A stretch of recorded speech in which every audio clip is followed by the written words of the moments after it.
du sol au sous-sol. On va vous parler de l'économie ivoirienne. Dans les années 60 jusqu'en 1990, on nous disait que l'économie de la Côte d'Ivoire reposait sur l'agriculture. Mais à partir des années 2000, on va constater que la Côte d'Ivoire devient un pays qui commence à explorer un peu son sous-sol. On découvre un peu de pétrole, un peu d'or, un peu de tout ce que vous savez. Mais bizarrement, à partir de 2024, voire 2023, on découvre que la Côte d'Ivoire a des potentiels qui font rêver le monde. Que ce soit en or, que ce soit en ressources minières, que ce soit en hydrocarbures. Les hydrocarbures, c'est ce qu'on appelle simplement pétrole. La Côte d'Ivoire fait rêver. Et ça retransforme la qualité de notre économie. Si hier, notre économie était basée sur le sol, maintenant, notre économie est en train d'aller dans le sous-sol. Et c'est important d'informer les Ivoiriens. 3 économies africaines vont enregistrer une croissance remarquable en 2024. Ce sont celles du Sénégal, du Niger et de la Côte d'Ivoire. Et donc, l'information a été donnée à la fin des dernières assemblées annuelles de la Banque africaine de développement, la BAD, tenue à Nairobi, au Kenya, du 27 au 31 mai 2024. Cette embellie tire son origine du boom que connaît le secteur minier et pétrolier. Les ministres des Mines, du Pétrole et de l'Énergie, Mamadou Sangafoya Koulibaly, a puisé dans les profondeurs des gisements du pétrole, du gaz et des minéraux que sont l'or et le coltan, afin d'éclairer les Ivoiriens et le monde des affaires sur le virage que prend l'économie ivoirienne. Chers parents, on est dans le mois de juin, mais exactement entre le 27 mai et le 31 mai, les représentants de la Banque africaine de développement se sont réunis au Kenya, dans la capitale qu'on appelle Nairobi. Quand ils sont arrivés là-bas, ils ont parlé des économies africaines. Et la conclusion qu'ils ont tirée, c'est qu'ils ont trouvé 3 pays. En 2024, là, on dit, eux, leur croissance, là, ça sera une croissance qui va étonner tous les Africains. Quels sont ces pays? Le Sénégal, le Niger et la Côte d'Ivoire. Voilà les 3 pays qui ont été cités. Et on dit, mais qu'est-ce qui permet de savoir que ces pays-là vont faire une croissance qui va étonner le reste de l'Afrique et le monde? Ils disent, ces pays-là, on a découvert des mines d'or, des mines de coltan. On a découvert des gisements de pétrole. Et on a découvert des produits miniers et pétroliers. Et ce sont des gisements tellement importants que ces pays-là vont connaître des lendemains meilleurs. Et maintenant, le ministre de l'Énergie, des Mines et du Pétrole de la Côte d'Ivoire, M. Mamadou Sangafoya, a tenu à donner quelques explications pour que les uns et les autres puissent comprendre. Et c'est ce qu'on va vous expliquer un peu. Dans un style pragmatique et pédagogique, il a fait son passage devant la presse dans le rendez-vous du gouvernement le 6 juin dernier à Abidjan. Une véritable séance de démonstration de la politique offensive et dynamique de la Côte d'Ivoire en matière d'énergie, de mines et de pétrole. Pendant 3 heures d'horloge, l'invité de cette tribune a démontré et expliqué le nouveau souffle que le pays donne à son économie. En effet, depuis son indépendance, la Côte d'Ivoire a mis l'accent sur l'exploitation de son sol. Souvenez-vous du slogan « Le succès de ce pays repose sur l'agriculture ». Le disant, l'on faisait surtout référence au binôme café-cacao. Puis, une diversification a permis d'y associer le coton, l'EVA, l'anacar, le palmier à huile, la banane, dessert, etc. Et donc, quand Mamadou Sangafoya commence son entrée, sachez qu'il y a une émission qu'on appelle le rendez-vous du gouvernement. On invite un ministre et de cette même façon, on aimerait qu'on invite Sidi pour qu'il nous explique ce qu'il fait. Et il a expliqué pendant 3 heures du temps que vraiment, au moment des indépendances à partir de 1960, La Côte d'Ivoire avait basé son économie sur le sol. Premier produit, pays producteur de cacao, deuxième café, etc. Premier producteur d'EVA, anacarde, palmier à huile, banane, tout, coton. Ça, c'était hier. Et ce n'était pas mauvais. Ça a aidé la Côte d'Ivoire à aller de l'avant. Et pour vous dire en vrai, c'est grâce à la culture du café et du cacao que la Côte d'Ivoire a pu construire sa première présidence. Contrairement à ce que les gens vous disent, que la présidence est louée, etc., c'est faux. La Côte d'Ivoire n'a jamais loué de présidence. Puisque quand la Côte d'Ivoire prend nouvellement son indépendance, c'était la colonie la plus pauvre. On n'avait même pas d'intellectuels, on n'avait pas de ressources, on n'avait rien. Et donc, dans ces conditions-là, ce sont les Dahoméens qui venaient enseigner. Ce sont les Burkinabés et les Maliens qui venaient pour cultiver le cacao et le café. C'est eux, les Burkinabés, qui ont fait le canal de Vridi en l'ouvrant. Même si c'est vrai qu'on les a têtés un peu, etc. Et les coopérants français qui étaient là. La Côte d'Ivoire avait besoin de tout. Mais grâce au binôme café-cacao, Houphouët-Boigny va utiliser ces ressources-là. Souvenez-vous que même les ciments, même il n'y avait même pas usine de ciment en Côte d'Ivoire aux indépendances. Tout est venu de la France. Et ils ont pu construire ce premier palais-là. Ça n'a jamais été loué. Si quelqu'un vous dit que le palais est loué là, dites-lui bon, comme c'était loué au temps d'Houphouët là, on ne peut pas trouver les reçus. Comme c'était loué au temps de Bédier, PDC ne va pas donner reçu. Mais au moment de Gbagbo là, comme c'est encore loué là, Alassane Ouattara loue là, ils n'ont qu'à apporter les reçus de location là, ils n'ont qu'à apporter un seul. Quand ils vont apporter un seul là, maintenant, on va croire. Ça veut dire que Laurent Gbagbo même louait la présidence de la Côte d'Ivoire. Ils n'ont qu'à apporter un reçu d'un mois, un seul mois qu'ils ont payé. Gbagbo a fait 10 ans au pouvoir, mais ils n'ont qu'à donner un seul mois de facture qu'ils ont payé à la France. Là, quand c'est comme ça, on va dire vraiment, Ouattara est en train de cacher, Bédier et Oufou ont caché, mais Gbagbo a montré le reçu. C'est du mensonge. Mais le monde évolue. Est-ce que on va toujours avoir la chance avec le café, le cacao, le coton, l'EVA, l'anacarde, le palmier à huile et autres? Non. Il se trouve aujourd'hui que le secteur agricole, quand bien même qu'il est en train d'être transformé, il est en train de connaître une nouveauté, puisqu'aujourd'hui, ce qu'on demande, c'est l'industrialisation et la transformation de nos produits. Le gouvernement est en train de faire des grands travaux d'investissement à ce niveau-là. C'est pourquoi vous voyez des centres même de transformation de l'anacarde, du cacao. Aujourd'hui, même quand vous partez en Côte d'Ivoire, il y a beaucoup de petites compagnies qui font un peu du chocolat. Tout ça, c'est très bien. Et cela continue d'aider notre pays.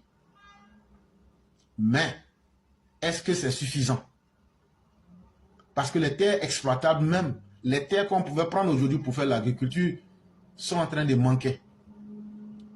Et Dieu merci, comme Dieu n'abandonne jamais son peuple, la réponse à l'avenir se trouve dans le sous-sol. Avec plus de 1200 milliards de francs CFA, c'est le montant alloué à la recherche pétrolière de 2011 à 2023 qui n'ont pas été vaines. Donc beaucoup pensent que quand on dit on a découvert pétrole, baleine, on a découvert les champs miniers, comment on appelle Kalao, les gens pensent qu'on était assis comme ça et puis un jour, le Saint-Esprit est venu dire bon, il y a pétrole ici, il y a l'or ici. Non, hein, c'est pas comme ça s'est passé, hein. Ça veut dire nous on n'a pas la technologie. Nous on ne peut pas se lever pour aller dans la mer là-bas, à 20-30 km, tu vas dans la mer que tu connais là. Tu prends un bateau là, tu vas dedans là-bas, en pleine mer, 30 km. Quand tu arrives là-bas là, tu dis à bateau là, il faut t'arrêter bateau. Bateau dit je me suis arrêté. Bateau dit maintenant là, il faut, tu prends maintenant fer, tu vas creuser pour descendre en bas de la mer là, tu creuses. Il ne faut pas porter combinaison, tu n'as pas besoin de ça. Dieu te protège, tu es le peuple de Dieu. Tu descends seulement, tu descends, tu descends, tu descends, tu creuses, tu creuses. Quand tu es fatigué un peu là, tu t'arrêtes. Ah, tu es quelqu'un qui avait payé au quartier là, et puis ça est dans ta poche là, et puis c'est pas mouillé là, tu enlèves un peu, tu manges. Quand tu as fini de manger là, tu bois un peu de Fanta, tu remets le reste de ta poche, c'est pas encore fini. Tu redescends encore, tu creuses avec ta machette. Tu es en train d'aller en bas de la mer, hein. Tu as creusé 1 kilomètre, non? Tu mets sable là à côté, dans l'eau là, ça va pas bouger. Tu es le peuple de Dieu, tu continues, puisque Moïse a bloqué la mer. Pourquoi toi tu peux pas? Tu descends encore. Comme tu as creusé 2 km, tu es fatigué. Ok. Et puis il fait nuit là. Il ne faut pas te fatiguer. Courant qui est dans ta poche là. Tu branches ça dans l'eau là. Maintenant là, tu allumes, tu déplies ton lit, tu te couches, et puis tu dors, et puis tu rêves, et puis tu fais révélation. Le lendemain encore, tu reprends le travail, tu brosses tes dents. Tu brosses tes dents, et puis tu verses l'eau là. Puis maintenant, tu continues le travail là. Si tu as envie de manger là, nourriture chaude là, tu places gazinière là, tu prépares. Et puis maintenant, tout ça, c'est en bas de la mer. Hein. Et puis maintenant, quand tu es rassasié là, tu commences le travail là, d'abord avec pioche. Tu commences à creuser, jusqu'à ce que tu vas atteindre au moins 6 km en bas de l'eau là. Tu vas avoir pétrole là-bas. Peuple de Dieu. Bête que tu sois. Tu penses que c'est comme ça. C'est que je suis en train de t'expliquer pour montrer que tu es bête là. Ce qui se fait là, on n'a pas la technologie. C'est pas avec machette d'abord tu peux aller à 6 km en pleine mer pour creuser. C'est avec de la haute technologie. C'est avec des outils de forage extrêmement performants. Nos pays n'ont pas ça. Et même si on avait ça, on n'a pas la technologie. Donc, qu'est-ce qu'on fait? La Côte d'Ivoire a pris 1200 milliards. Alassane Ouattara, quand il est venu, depuis 2011, là, il a pris 1200 milliards dans l'argent de la Côte d'Ivoire. Il dit, bon, société Eni, société Total, société tant, comme vous avez une expérience là, nous on vous invite, venez dans nos côtes maritimes et vous allez explorer. Voilà la partie de l'argent qu'on vous donne pour vous aider. Maintenant, si on arrive à trouver du pétrole ou on arrive à trouver quelque chose, on va maintenant faire signer un partenariat et puis maintenant, on va pouvoir partager. Donc, ne pensez pas que c'est tombé du ciel. Le gouvernement a une vision et une volonté d'aider les Ivoiriens et a investi autant que ses partenaires étrangers, les sociétés de recherche de pétrole. C'est comme ça qu'on fait pour découvrir le pétrole. Et Dieu merci, à partir de 2023, on a commencé à voir les bénéfices du travail que le gouvernement est en train de faire. 3 dates historiques sont à retenir. Septembre 2021, juillet 2021 et février 2024. Des dates correspondant à la découverte d'importants gisements de pétrole. Souvenez-vous que, à partir de 2021, comme si c'était un hasard, boum, boum, boum, boum, ça ressort. Septembre 2021, bim! Dieu révéla des entrailles de la mer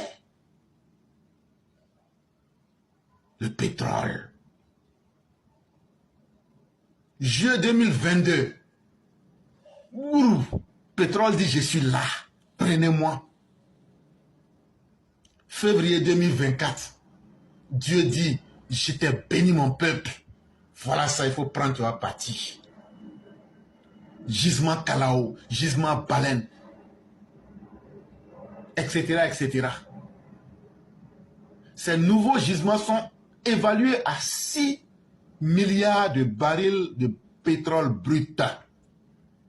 Quand on vous dit que Ouattara c'est un commerçant, là, les 1200 milliards qu'il a mis dedans le partenariat, là, 6 milliards de barils de pétrole brut. Il faut aller sur Internet, ce n'est pas à moi de te dire. Tu prends le prix du baril du pétrole aujourd'hui. Un baril là, tu multiplies ça par 6 milliards de barils. Tu vas voir si ce que tu gagnes dedans là, 6200 milliards, ça représente quelque chose. C'est ça qu'on appelle quelqu'un qui a de la vision. Il est clair qu'avec ces chiffres, la Côte d'Ivoire peut frapper à la porte de l'OPEP. Et qu'est-ce qui s'est passé?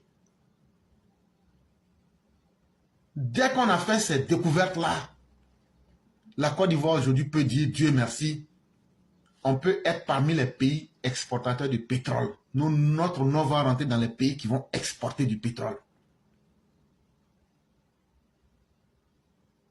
Sur la base des réserves naturelles actuelles, notre pays pourra devenir exportateur net de pétrole brut à l'horizon 2030 et intégrer, s'il le souhaite, l'Organisation des pays exportateurs de pétrole, a signifié le ministre Sangafoya. Le pays joue gros sur cette lancée. Les projets structurants à l'échelle 2030 se chiffrent à plus de 2040 milliards de francs CFA. Cet investissement concerne la conception, le financement et la construction de l'exploitation des infrastructures pétrolières sur toutes les chaînes de valeur. Seulement, ils doivent faire face aux problèmes de financement. Et donc, d'ici 2030, la Côte d'Ivoire pourra se frotter les mains. Et la Côte d'Ivoire pourra être parmi les pays sur qui le monde entier va compter pour décider du prix du pétrole. Mais, comme Dieu ne donne jamais rien cadeau, on a toujours besoin d'investissements et il faut toujours renforcer les investissements. On aura encore besoin de beaucoup d'argent. Ce n'est pas parce qu'on a découvert le pétrole là que le pétrole même va sortir comme ça. Comment il faut exploiter, comment il faut tirer le pétrole pour l'amener sur la terre et essayer de distribuer, de le transformer, c'est toute une chaîne. Et ça demande des infrastructures. Et tout ça, ça demande sur toute la chaîne des valeurs, à toutes les étapes de sa production, ça demande de l'effort et de l'investissement. Et c'est à ce niveau-là que nous sommes.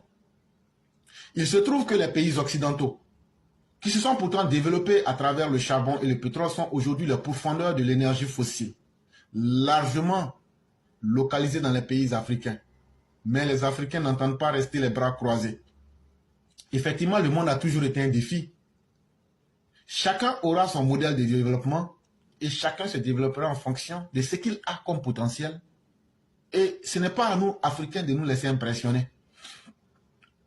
Si les véhicules